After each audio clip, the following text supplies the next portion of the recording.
Hey guys, this is the LarryBoy Fanatic. When I talked about Season 4 of Veggietales in the House last time, I remember saying that I would look into the other superheroes that LarryBoy must work with from now on.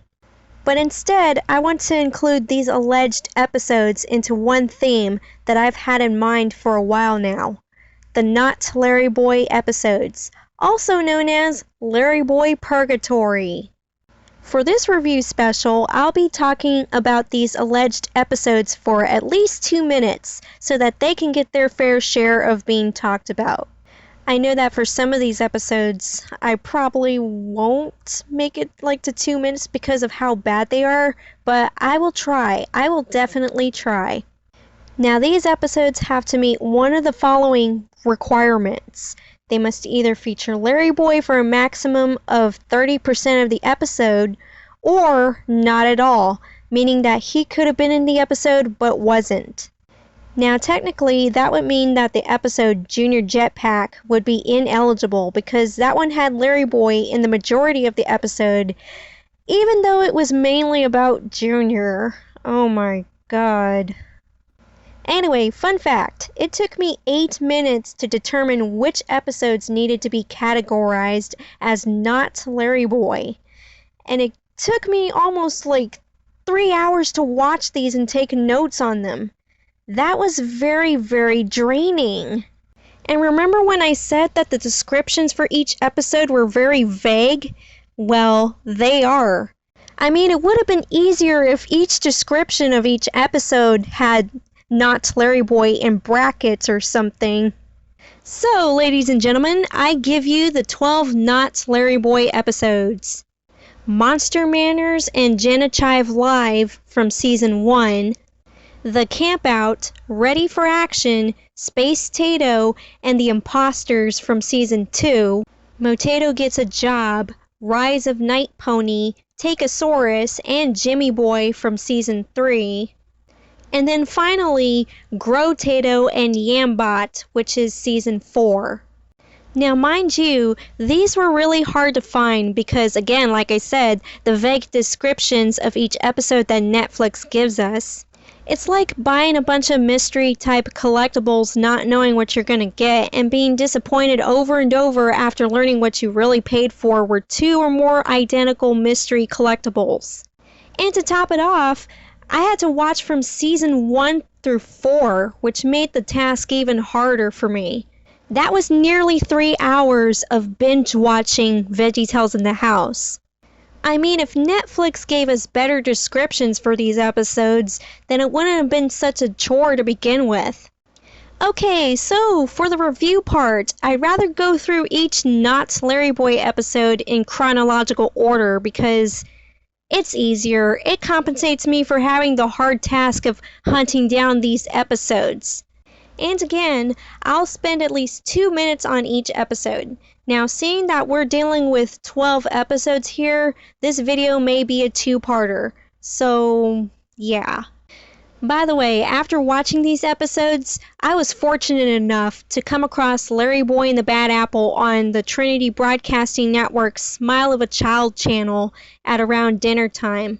So yeah, that was definitely refreshing after watching Veggietales in the House for nearly 3 hours. So let's not prolong this. Here is our first Not LarryBoy episode, Monster Manners. Pray for me.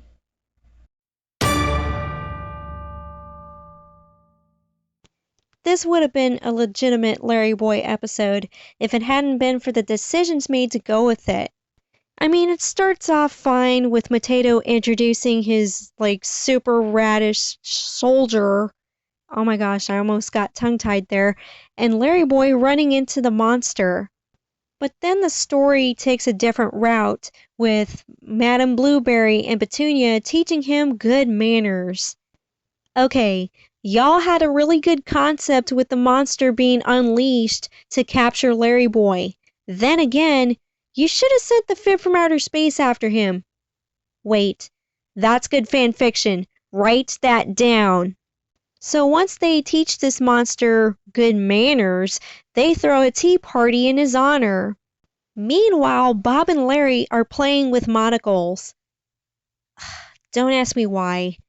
Then again, are there any other crimes that LarryBoy can be investigating during this 5 or 6 minutes of filler?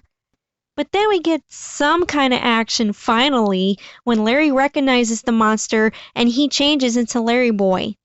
So then there's a fight scene. Let's just skip it because it's not that great. And then we get the cliche ending when the monster decides to be good instead of evil. And, I kid you not, LarryBoy says this last line in this episode. What did I miss? Everything. So the message in this episode is that if you're an abomination, then you have to be taught good manners. Well played. Oh, and LarryBoy makes a cameo. But that's not important according to this episode. Next! This story wastes no time giving us our very first cliche. Being a celebrity and or someone of importance who wants to get away from their high-profile life and blend into society. Well, I'm glad that doesn't remind me of anything.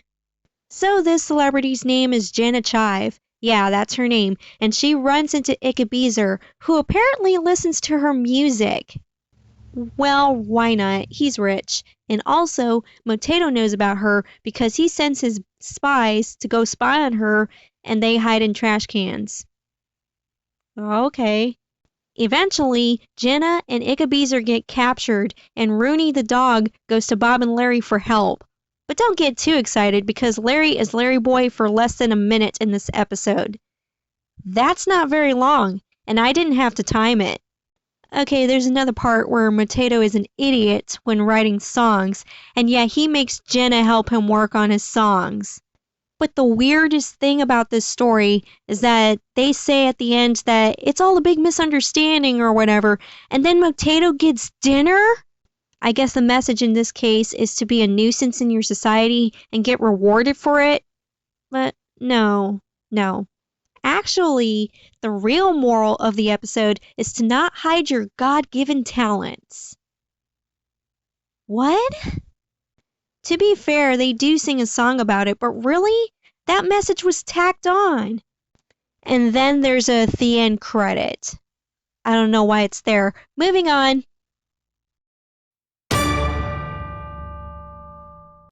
The Campouts episode.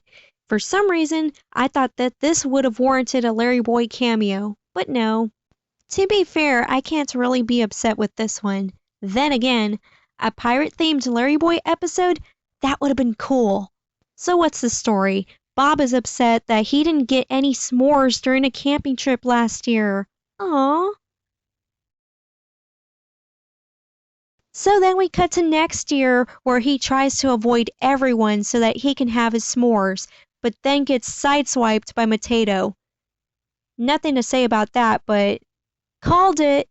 Now you would think that LarryBoy would be summoned to go take on these s'mores thieves because it's Motato.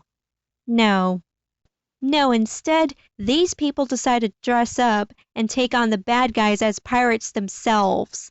Now, the only advantage that this story gives us is that it does have a cool song about pirates and this place called S'moria, a land made of s'mores. I mean, it's the best. The plan is that they trick Motato into believing their song and have him steal their fake treasure map so that they can get their s'mores back. And guess what? It actually works. So the moral of this episode is apparently Hebrews 13:16. It has to do with sharing, but that same Bible verse was in Lyle the Kindly Viking.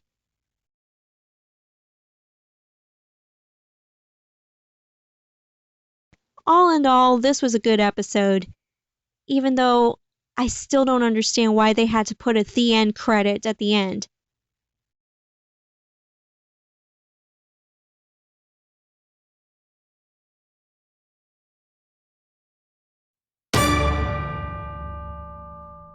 So Bob and Larry are watching a cop show on TV. You know, I wouldn't be surprised if it was Blue Bloods, I mean, my family watches that like crazy except for me.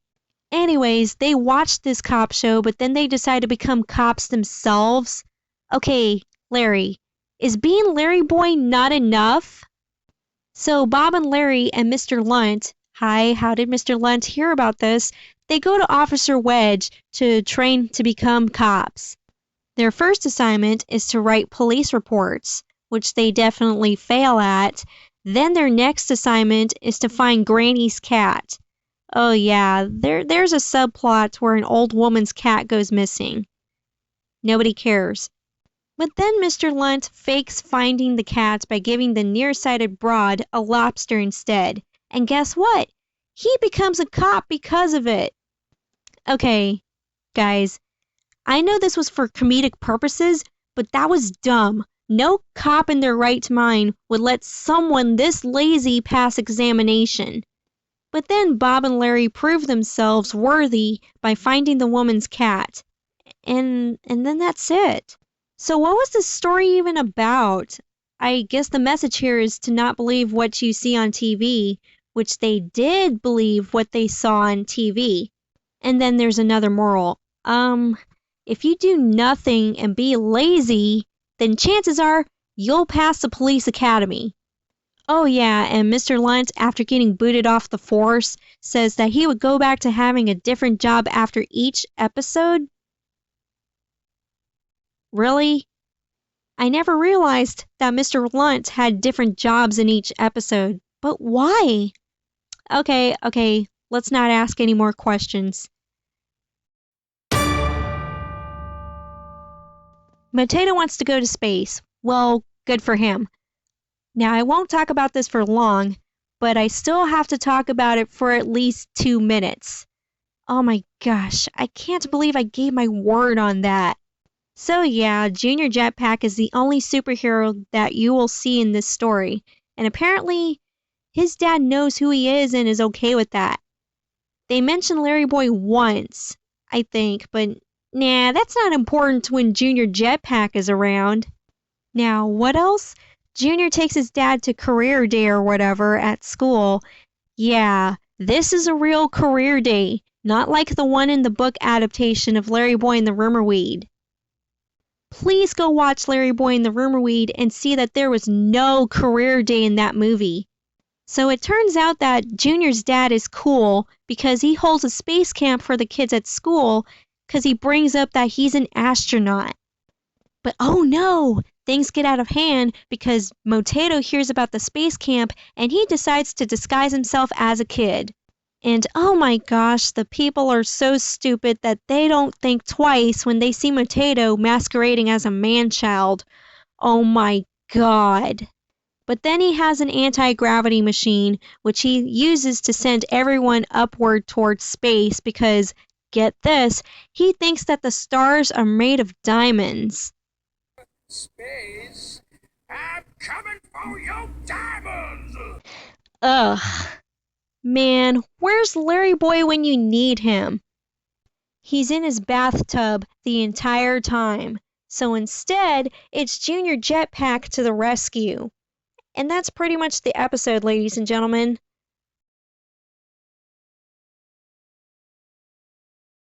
You know what? I'll give it 4 potatoes out of 5 because of how bad it is. You're welcome. Honestly, I really don't want to talk about this next episode because much like the episode Ready for Action, people are idiots in this story. It starts with Bob and Larry yelling at each other while the vacuum is on. Okay, can't you just turn it off? Meanwhile, Motato plans on stealing Bob's weather machine. Okay, question, why would Bob have a weather machine? I don't think that's ever explained in this episode. I mean, it's just there. It's like, hey, I have a weather machine. Okay, for what? I don't know.